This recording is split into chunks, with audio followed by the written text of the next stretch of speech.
అందరికీ నమస్కారం. This is doctor RP Sudha. Welcome to my channel. ఇప్పుడు మనం మాట్లాడుకోబోయేది పక్ష ఫలితాలు మాట్లాడుకోబోతున్నాము. జూలై 16 నుంచి జూలై 31, 2025 పక్ష ఫలితాలు మాట్లాడుతున్నాము. అన్నిటికన్నా ముందు మనం ఎప్పుడు మాట్లాడుకునేది గోచారం. గోచార రీత్యా ఎక్కడెక్కడ ఏం ప్లానెట్స్ ఉన్నాయో ఫస్ట్ చూసుకుని దాన్ని బట్టి రాశి ఫలితాలు చెప్పడం అనేది జరుగుతుందన్నమాట.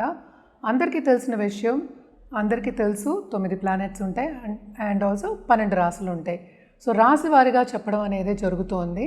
అంటే ఏంటంటే ఇది జనరల్, కానీ ఎవరికైనా జాతక రీత్యా చెప్పాలి అంటే జాతకం పరిశీలించుకోవాలన్నమాట. ఇవన్నీ జనరల్ టాపిక్స్ మనం మాట్లాడుకునేది.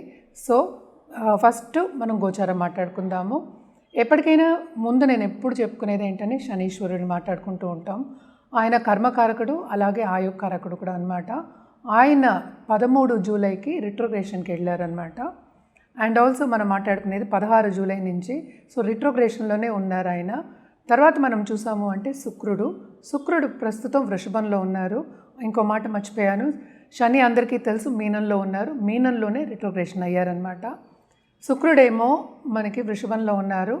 అక్కడే ఆయన 26 జూలై జెమిని అంటే మిథునానికి వెళ్తున్నారనమాట. మిథునంలో ప్రస్తుతం మనకి గురు గ్రహం అలాగే సన్ కూడా ఉన్నారు. సన్ జూలై 16కి కర్కాటకానికి వెళ్తున్నారనమాట. కర్కాటకంలో ఏమో మనకి మెర్కురీ ఉన్నారంటే బుధుడేమో 18 జూలైకి రిట్రోగ్రేషన్కి వెళ్తున్నారు. అలాగే మనం చూసాము అంటే సింహంలో ఏమో మనకి కేతు అలాగే కుజుడు ఉన్నారు. కుజుడు ప్రస్తుతం 28 జూలైకి కన్యకి వెళ్తున్నారనమాట. రాహు మనం చూసాము అంటే మనకి కుంభంలో ఉన్నారు. సో ఇవి గ్రహస్థితి అన్నమాట. అన్నీ చెప్పుకున్నాం మనం. కానీ మోస్ట్ ఇంపార్టెంట్ ఈ పక్ష ఫలితాల్లో ఏంటంటే శని రిట్రోగ్రేషన్ ఒకటి, అలాగే మెర్కురీ రిట్రోగ్రేషన్ కూడా అవుతోందన్నమాట. అండ్ మోస్ట్ ఇంపార్టెంట్ ఏంటంటే గురుగ్రహం సన్తో పాటు కలిసి ఉన్నారు కనుక ఆయన 16th తర్వాత అంటే ఆయనకి కంబషన్ అయిందనమాట. జూపిటర్కి కొంచెం స్తంభించిపోయి ఉన్నారు. అది జూలై 10th తర్వాత బాగుందన్నమాట. అంటే గురుగ్రహం ఉన్న చోట ఎక్స్పాన్షన్ అవుతుంది. అండ్ ఆల్సో ఏంటంటే ఆయన బ్లెస్సింగ్ పరిపూర్ణంగా ఉంటాయనేది మనకి అనాదిగా వస్తున్న ఒక నమ్మకం.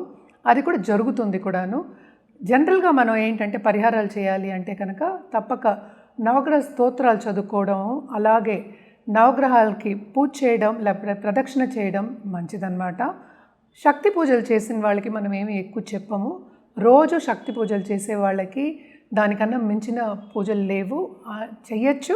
కానీ నవగ్రహాలకి మనం ఎప్పుడు జాతకరీత్యా చెప్పేది ఏంటంటే నవగ్రహాలకి చేయమని చెప్తూ ఉంటాము. తప్పక చేయొచ్చు అన్నమాట. అలాగే పరిహారాల విషయానికి వస్తే కూడా ఏదైనా సరే జాతక రీత్యా పరిహారం చేసుకుంటే ఎప్పటికైనా మంచిది. ఎందుకంటే ఎవరి జాతకం వాళ్ళది. మనం మాట్లాడుకునేది రాశి వారిగా అంటే ఒకే ఒకటి మాట్లాడుతున్నాము. ఇంకా లగ్నం ఉంటుంది, మళ్ళీ ఏమో సుదర్శన చక్రం అని చెప్పుకుంటాము, అలాగే వింశోత్తరి దశా సిస్టమ్ అని చెప్పుకుంటాము. అంటే మన పీరియడు దాన్ని బట్టి మనం గోచారం కూడా చూసుకుని ఫలితం అనేది చెప్పడం జరుగుతుందన్నమాట. తప్పక ఎవరికైనా కావాలంటే మమ్మల్ని సంప్రదించవచ్చు. జనరల్ పరిహారాలు అయితే నవగ్రహ స్తోత్రాలు మనం ఇప్పుడు మాట్లాడుకున్నాం. ఇప్పుడు మనం మాట్లాడుకోబోయేది మిథున రాశి వాళ్ళ గురించి. వీళ్ళకి పక్ష ఫలితాలు ఎలా ఉన్నాయో చూద్దాము.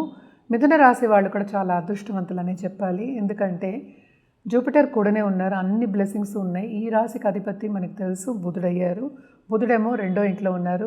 సో తప్పక వీళ్ళకి చాలా హ్యాపీ 15 days కింద మనం తీసుకోవాలి, పరిగణించుకోవాలి. ఎందుకంటే సన్ కూడా మూవ్ అవుతున్నారు, సన్ మెర్కురీ కలుస్తున్నారు. సో తప్పక గవర్నమెంట్లో ఉన్న వాళ్ళకి బ్రహ్మాండంగా ఉంటుంది. అలాగే కాంపిటేటివ్ ఎగ్జామ్స్ రాసి గవర్నమెంట్లోకి వెళ్ళాలి, ఉద్యోగం సంపాదించాలి అనుకున్న వాళ్ళందరికీ మంచి సూచనలు కనిపిస్తున్నాయి. వాళ్ళు అనుకున్నది సాధిస్తారు. తప్పక శ్రమపడి అనుకున్నది సాధిస్తారు. ఎందుకంటే మనకి తెలిసి 9th లార్డ్ ఏమో 10th ఉన్నారు, ఆయన కూడా రిట్రోగ్రేషన్ అవుతున్నారు. సో తప్పక వీళ్ళకి ఏంటంటే ఏదైనా పని ఆగిపోతే మాత్రం తప్పక ముందుకు దూసుకెళ్ళే ఛాన్సెస్ ఎక్కువ కనిపిస్తున్నాయి. వీళ్ళు ఏంటంటే బ్లెస్డ్ పీపుల్ అనే చెప్పాలి. అన్ని బ్లెస్సింగ్స్ ఉన్నాయి. గురు బ్లెస్సింగ్స్ ఉంటే అన్ని బ్లెస్సింగ్స్ ఉన్నట్టే. అదొకటి కాకుండా కుటుంబ పరంగా వీళ్ళకి స్టేటస్ ఇంప్రూవ్ అయ్యే ఛాన్సెస్ ఎక్కువ కనిపిస్తున్నాయి. అలాగే దూరపు దేశంలో ఉన్న వాళ్ళందరూ వచ్చి కలుసుకునే ఛాన్సెస్ కూడా మనకు కనిపిస్తున్నాయి. అంటే ఏంటి, బంధుమిత్రుల కలయిక అనేది మనకి బాగా కనిపిస్తోందన్నమాట.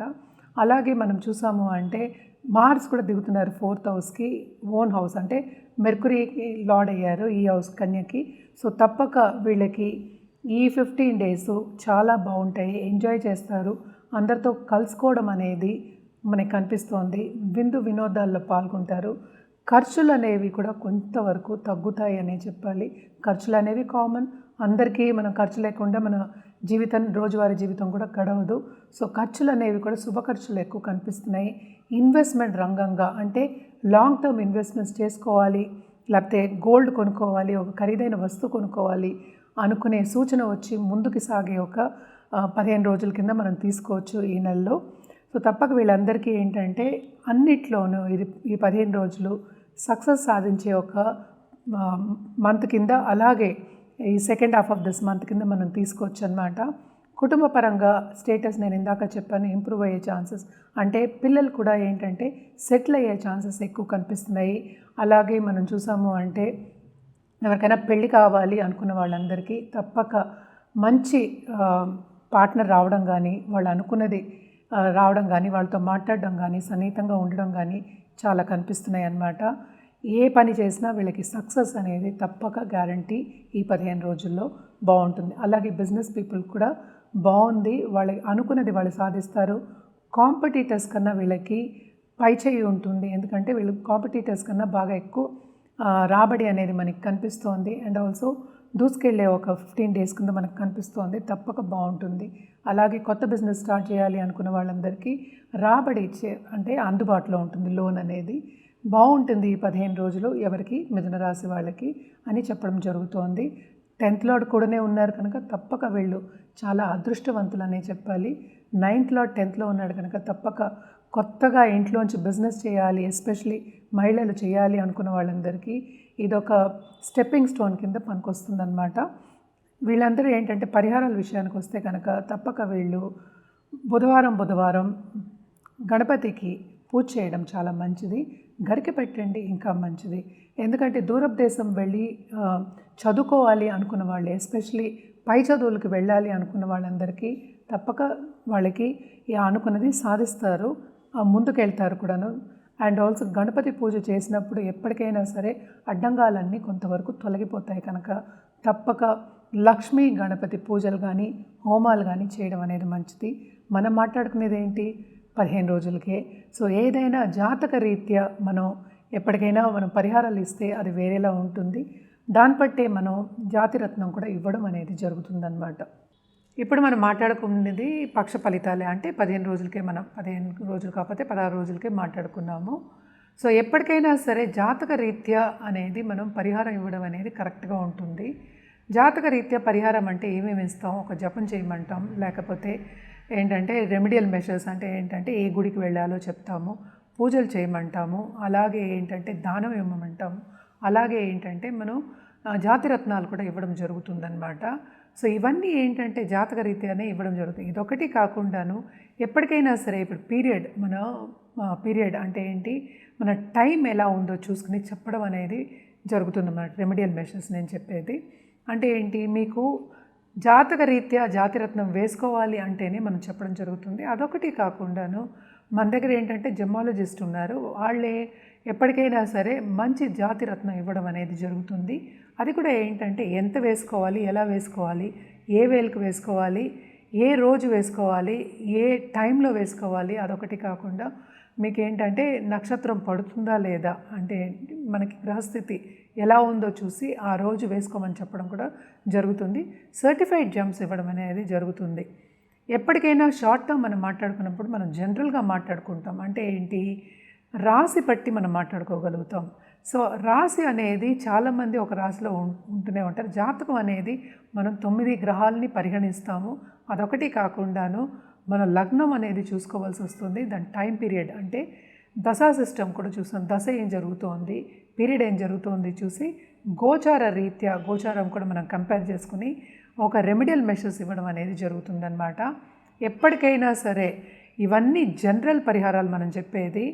మీ జాతక రీత్యా ఇచ్చిన పరిహారం అనేది మీకు సూటబుల్ అనేది మీరు గుర్తుపెట్టుకోవాలి. అది ఎప్పటికైనా సరే మీకు ముందుకు తీసుకెళ్తుంది. అదొకటి కాకుండాను సక్సెస్, మీ లైఫ్ సక్సెస్ అవ్వడానికి మీరు ఏం గోల్ కావాలి అనుకుంటున్నారో అది సాధించడానికి కరెక్ట్గా ఉంటుందన్నమాట. సో తప్పక జాతకం పరిశీలించుకున్న తర్వాతే, అందరికీ ఇది సూచన, జాతకం పరిశీలించుకున్న తర్వాతే ఒక జాతిరత్నం వేసుకోవడం అనేది మంచిది. ఎందుకంటే ఎప్పటికైనా నాకు ఫోన్ కాల్స్ వస్తూ ఉంటాయి అన్నమాట. నాది ఈ రాశి, నాదేమో ఇది పేరు, ఈ పేరు మీద ఏంటి జాతిరత్నం వేసుకోవాలని అడుగుతూ ఉంటారు. పేరు అనేది ఏంటంటే కామన్, లెటర్స్ అనేది కామన్. మీరు పుట్టినప్పుడు నక్షత్ర రీత్యా చెప్పడం అనేది వేరు, మీ పేరు బట్టి చెప్పడం అంటే పేరు మారుతూనే ఉంటుంది. చిన్నప్పుడు మీ తల్లిదండ్రులు మీకు ఏమి జాతకం చూసుకోకుండా, నక్షత్రం చూసుకోకుండా పేరు పెట్టి ఉండొచ్చు. సో ఆ రీత్యా మనమేమో జాతిరత్నం వేసుకోవాలి అంటే ఎప్పటికైనా రైట్ అవ్వచ్చు, అది రాంగ్ కూడా అవ్వచ్చు అనమాట. సో తప్పక ఏంటంటే జాతకం అంటే డేటు, టైము, ప్లేసు ఇవి 3 ఉంటే జాతకం వేసి చెప్పిందే మనకి ఎప్పుడు కరెక్ట్గా ఉంటుందన్నమాట. సో ఇవన్నీ ఉన్నప్పుడు మమ్మల్ని తప్పక సంప్రదించవచ్చు. కింద ఇచ్చే ఈమెయిల్ ఐడి అలాగే నంబర్కి సంప్రదిస్తే అన్ని వివరాలు చెప్పడం జరుగుతుంది.